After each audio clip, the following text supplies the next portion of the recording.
ఒకసారి మీరు అంటే ఇది ఏ నీడ్ కోసం వెళ్లారో నాకు తెలియదు. ఆ, 'ప్రభాస్' గారిని ఈవెంట్‌కి రమ్మని పిలవడానికెళ్తే, ఆ. "ఎందుకు డార్లింగ్ అయ్యేది 2 కోట్లే కదా! నేను ఇచ్చేస్తా" అన్నారంట. అన్నాడా? చూసా ఇలాంటి వ్యక్తులు బోలంత మంది ఉన్నారు. ఏ సందర్భం సార్ అది? ఇదే ఓల్డ్ ఏజ్ హోమ్కి. ఆ. ఓల్డ్ ఏజ్ హోము హ్మ్. ఇన్ని మంచి పనులు చేస్తున్నావు కదా శివాజీ, ఓల్డ్ ఏజ్ హోమ్ ఎందుకని గోల్డ్ ఏజ్ హోమ్ అని పెట్టి హ్మ్. మా ఎస్వి కృష్ణారెడ్డి గారు నా చాలా ఇష్టం, మా ఇద్దరు రిలేషన్. ఆయన కూడా తీసుకొచ్చా ఆయన దీంట్లోకి హ్మ్. హ్మ్. హ్మ్. తీసుకొచ్చి ఆయన వైస్ ప్రెసిడెంట్ చేసి నేను ఆయన కూడా ఇబ్బంది పెట్టా దీంట్లో.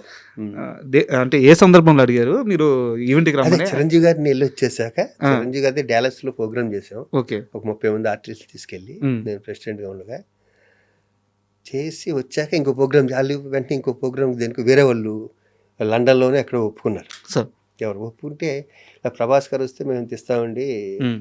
ఒక ప్రోగ్రామ్ కోటి ఇలా నాకు మహేష్ బాబు గారు అసలు ఒప్పుకోడు కదా, ఆయనతో కూడా ఒప్పించా. హ్మ్. వెంటనే ఈయన ఎందుకు ఆ డబ్బులు ఇచ్చేస్తాను డార్లింగ్. 2 కోట్లు. ఇంతసేపు డిస్కషన్ కూడా లేదు, ఎలాగైనా ఒకటే ముక్క. హ్మ్. ఇదిగో ఈ ప్రోగ్రామ్ చేశాను, చిరంజీవి గారిని పట్టుకుని మీరు వస్తే ఎంత వస్తుంది, ఎంత వస్తుంది, ఎందుకు నేను ఇస్తాను కదా, మంచి పనే కదా మీరు చేసేది అని. హ్మ్. అన్నీ పోగొట్టేసుకున్నాం తెలుసా. ఈగోలకు పోయి అసోసియేషన్లోను ఈ పట్టి ఓల్డ్ ఏజ్ హోమ్ వచ్చేసేది. సార్.